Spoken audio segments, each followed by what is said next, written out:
There is a moment grief does something strange to you. Not the big moments, the funeral, the empty chair at the table, the first holiday without them. Those you brace for, those you see coming. It's the small ones that break you open. Standing at the sink, folding laundry, walking to the car on an ordinary afternoon, and something catches your eye. A flash of red on a branch, a bird, just sitting there, looking, and this is the part you can't explain. Looking directly at you. And before you have time to think about it, before your rational mind steps in to manage the moment, something moves through your chest that has nothing to do with birds. You thought of them, the person you lost. You know exactly who. Maybe you said their name out loud. Maybe you didn't. Maybe you stood there longer than you meant to, not wanting the bird to leave, not wanting the moment to end, because something about it felt like, and you didn't ask for this feeling, it just arrived. Like contact. If that has happened to you, this video is for you. Because that experience is not random. It is not wishful thinking.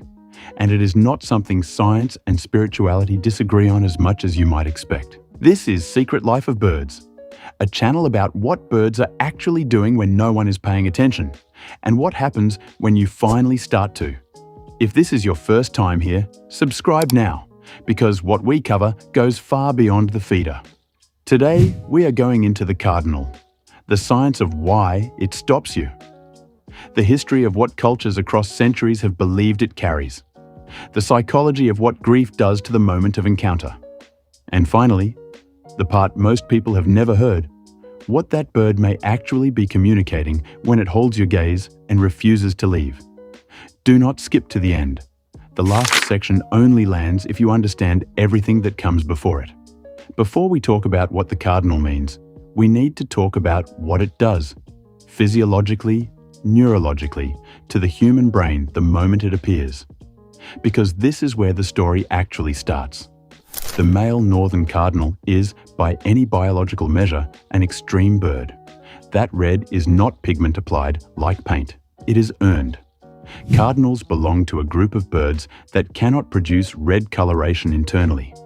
They must obtain carotenoid compounds through their diet from specific fruits and berries, and then convert them into the color you see. Which means that the intensity of a cardinal's red is a direct, real-time readout of his health, his nutrition, his vitality. A faded male is a struggling male. A cardinal burning bright has worked for every shade of that color. Your visual system knows this, not because you learned it, but because millions of years of primate evolution wired it in.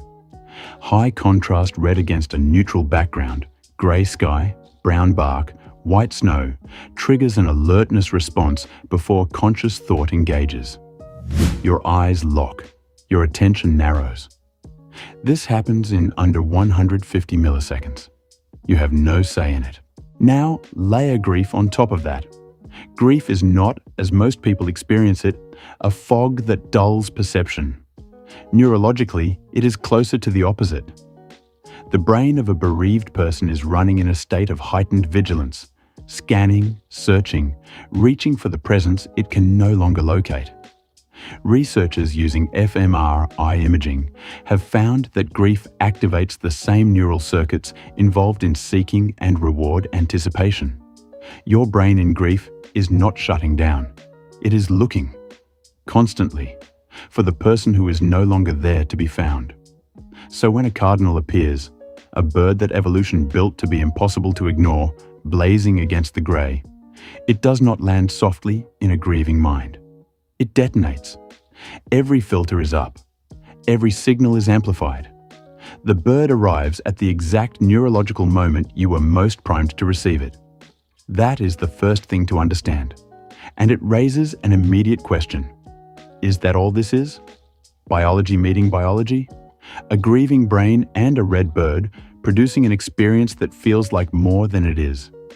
The answer, when you follow the evidence, is more complicated than that. Here is something almost no one thinks about when a cardinal appears in their yard. That bird has been there. Not just today. Not just this week. Cardinals are year-round residents across most of their range. They do not migrate. They do not drift. A cardinal establishes a territory, typically 2 to 5 acres, and it holds that territory across years, sometimes across a decade. The bird at your window this morning may well be the same individual that was there the morning your person was still alive. The same bird, at the same branch, watching the same yard change around it. Research into avian spatial memory and individual recognition tells us something important about this. Small songbirds, including cardinals, maintain detailed cognitive maps of their home ranges, not just geography, but the individuals within that geography. Studies on related species have demonstrated that birds track specific humans differently from strangers, adjusting their behavior based on accumulated experience with that particular person. Approach distance, alarm response, comfort level. All of these are calibrated not to humans in general, but to specific humans, individually recognized. Which means the cardinal that appeared after your loss was not meeting you for the first time. It had a history with your yard, possibly with you. It had already filed away information about your movements, your patterns, your presence. It knew your yard the way a long-term neighbor knows a house. Not intimately, but familiarly. And on the day you appeared in grief, slower, stiller, quieter than your ordinary self, it noticed. Birds are exquisitely sensitive to behavioral change. Something was different about you, and the cardinal, already familiar with your yard, came closer to investigate. That is not mysticism. That is cognition. And it matters, because it means the encounter was not random. The bird was not passing through. It was already there, already watching, and it responded to something real that it detected in you. Long before ornithology had a name for carotenoid pigmentation, human beings were having this experience and trying to find words for it. The Cherokee people, who lived alongside the northern cardinal for thousands of years in the southeastern woodlands, held the red bird in a specific spiritual regard. In Cherokee tradition, the cardinal was associated with the sun, not symbolically, but functionally. The red bird was understood as a living connector between the world of the living and the world of those who had passed through. Its appearance was not considered coincidence. It was considered communication. When European settlers moved into the same landscape and encountered the same bird, they arrived with their own centuries of symbolism around the color red. Blood, sacrifice, the persistence of the soul beyond physical death. The cardinal absorbed those meanings without resistance, because the bird itself seemed to invite them. It appeared in winter when everything else was stripped bare. It appeared in the moments of greatest emotional weight. It appeared and stayed and looked. What followed over the next 3 centuries is genuinely unusual in the history of folk belief. Most local spiritual traditions remain local. They are carried by specific communities, specific denominations, specific families, and when those carriers are gone, the belief softens and fades. The cardinal did not follow that pattern. The belief grew. It crossed every cultural boundary that should have contained it. Today it is held in one form or another by people across every region of North America, across denominations that agree on almost nothing else, across generations separated by radically different relationships with the supernatural. Skeptics will say this proves only that humans are pattern-seeking creatures who project meaning onto coincidence. That is a fair argument, but it leaves one question unanswered. Why this bird? Why not the blue jay, just as visible, just as common? Why not the robin, just as familiar? Why, across millions of independent encounters spanning centuries, does the same species keep producing the same feeling in the same kind of moment? That consistency is worth sitting with, not as proof, as a question that deserves more than a dismissal. Current boundaries came next. The North Atlantic is crossed by major current systems with consistent temperatures and colors at their boundaries. The meeting point between the cold Labrador Current and the warmer North Atlantic Drift produces a visible line of surface turbulence, a color change in the water, and a temperature differential that a hand trailing over the side of the hull could detect. Norse navigators knew these boundaries. They used them as position markers. Cross this boundary, and you know you are in a specific zone. The zone narrows your range of possible positions. Combined with other information, it can pinpoint you. Then, the birds. The Norse carried caged ravens on long voyages. When visibility failed and all other references were lost, a raven was released. A raven will not stay at sea. It has no capacity to feed on open water. It will fly toward the nearest land if land is within range of its senses. And ravens can detect land through a combination of sight, smell, and navigational instincts not yet fully characterized by research. If the released raven flew a consistent heading and kept going, the navigator noted the direction as the bearing toward nearest land. If the raven circled and returned to the ship, land was too far to detect. The Landnámabók, the Book of Settlements, a medieval Icelandic text documenting the colonization of Iceland, records that explorer Hrafna Flóki Vilgadarsson carried 3 ravens on his voyage. He released them in sequence as he sailed west. The first 2 returned. The third flew northwest and kept going. Hrafna Flóki followed the raven and made landfall on Iceland. This is navigation. Biological navigation, outsourcing the detection task to a species better equipped for it, then using the result as a directional input. When the instruments fail, the biology takes over. The system degrades gracefully rather than collapsing completely. And now, the deepest layer, the one that made all the others possible. Think of it this way. The sunstone is useless if you don't know what latitude to aim for. The swell reading is useless if you don't know which swell pattern corresponds to which heading. The raven tells you land exists, but not which land or how far. Every physical tool in the system depended on something that couldn't be touched, weighed, or stored on a ship: knowledge. None of this worked without what researchers studying oral knowledge traditions now call encoded navigational memory, a system for storing, transmitting, and retrieving complex positional information across generations without writing a single word of it down. The Norse had no functional navigational charts. The primary knowledge storage system was the ledarvísir, the route description. People often describe the cardinal visits as beginning after the loss. The bird appeared for the first time, they say, right after. Started coming to the yard. Started showing up. But consider what we established earlier. Cardinals are residents, non-migratory, territorial. The bird in your yard in the weeks after your loss was almost certainly the same bird that was in your yard the week before, the month before, possibly years before. What changed was not the bird's behavior. What changed was your capacity to receive it. Grief does something that nothing else in ordinary life reliably does. It cracks open attention. It strips away the automatic filtering that lets us move through a day efficiently.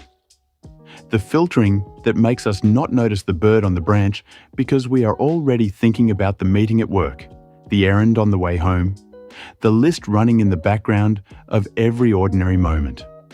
When someone you love dies, the list goes quiet. The background noise drops out. And suddenly, the world is very loud and very present and very full of things you were not seeing before. The cardinal was there. It has been there. You are the variable that changed. This is not a small thing. It is, in its own way, one of the stranger gifts that grief gives.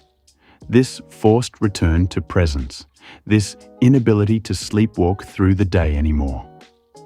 The cardinal at the window is not an anomaly. It is the world, which was always there, finally being seen by someone who can no longer afford not to see it. There is a specific behavior that people describe in these cardinal encounters.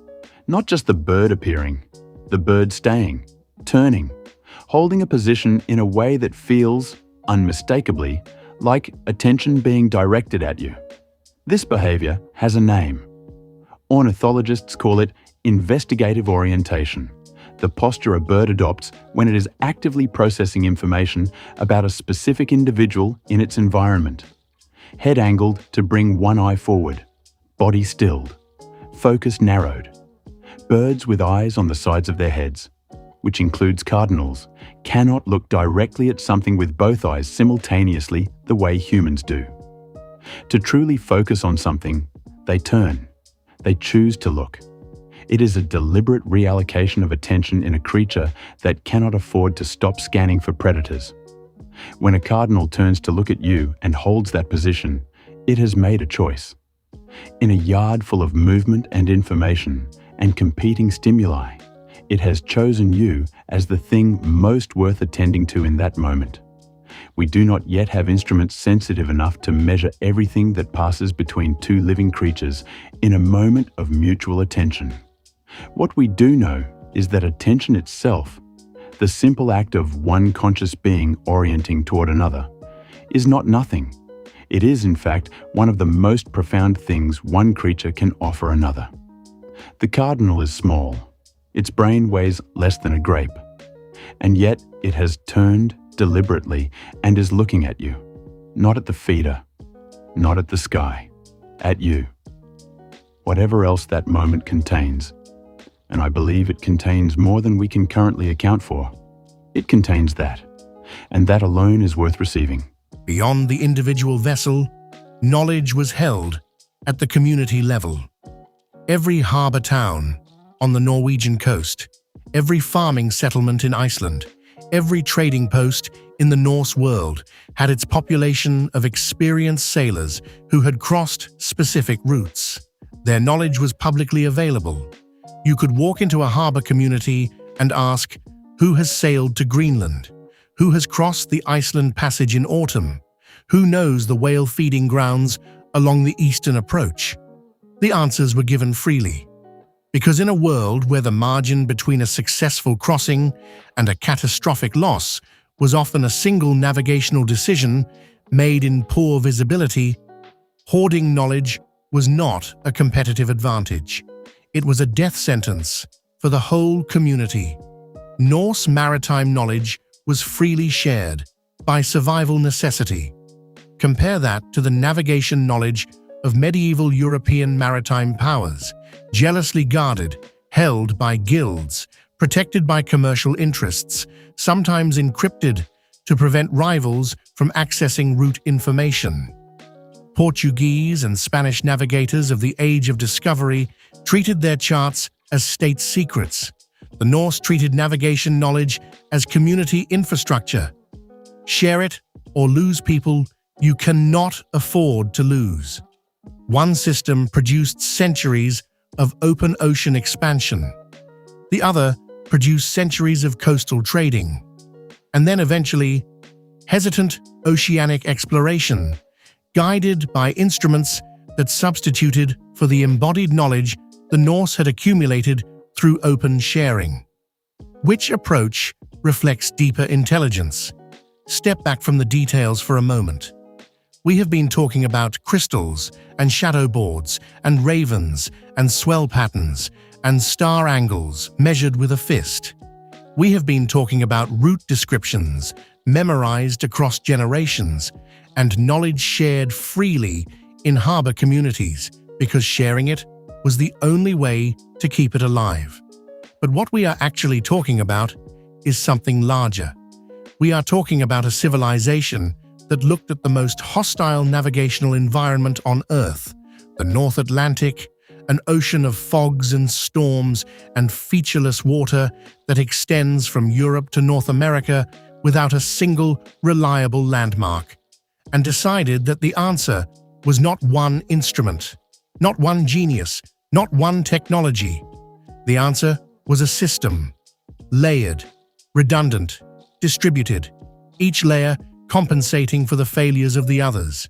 The sunstone for overcast days, the star path for clear nights, the swell reading for blind conditions, the birds for landfall detection, the route descriptions for holding it all together, the community knowledge networks for making sure it survived the death of any individual.